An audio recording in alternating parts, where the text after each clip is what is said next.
Indian constitution के हिसाब से इमरजेंसी तीन तरीके की होती है, national emergency, state emergency and financial emergency.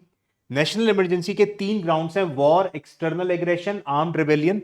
ये आर्म्ड रेबेलियन पहले इंटरनल डिस्टर्बेंसेस हुआ करता था, पर 44th अमेंडमेंट जो कि 1978 में आई थी, उससे इंटरनल डिस्टर्बेंस, क्योंकि एक बहुत वेग टर्म है, बहुत बड़ा ग्राउंड बन जाता है, उसको उसके स्कोप को कम करने के लिए, रिस्ट्रिक्ट करने के लिए यहां पर 44th अमेंडमेंट ने चेंज करके आर्म्ड रेबेलियन कर दिया।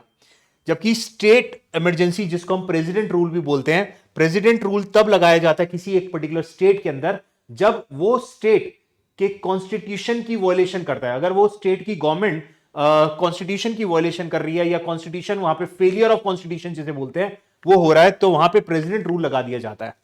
एंड फाइनेंशियल इमरजेंसी बेसिकली जब देश की फाइनेंशियल स्टेबिलिटी या क्रेडिट ऑफ इंडिया या financial stability of any particular state की गड़बड़ हो रही है, तो वहां पर फाइनेंशियल इमरजेंसी लगाई जाती है। इंडिया में नेशनल इमरजेंसी तीन बारी लगाई गई, 1962 में जब चाइना वॉर हुई, देन 1971 में जब अगेन पाकिस्तान के साथ हमारी वॉर हुई, एंड 1975 में इंटरनल डिस्टर्बेंस के बेसिस पे लगाई गई थी। तो दो बारी वॉर के ग्राउंड पे लगाई गई, जबकि एक बारी इंटरनल डिस्टर्बेंस के ग्राउंड पे लगाई गई थी। और प्रेसिडेंट रूल तो आपको पता ही है, बहुत कॉमन है। अब तक मेरे हिसाब से 1950 से जब से कॉन्स्टिट्यूशन आया है, मेरे हिसाब से 130 प्लस टाइम्स हो चुका है स्टेट इमरजेंसी। 130 से भी ज्यादा बारी इमरजेंसी, स्टेट इमरजेंसीज लगाई गई हैं अलग अलग स्टेट्स में।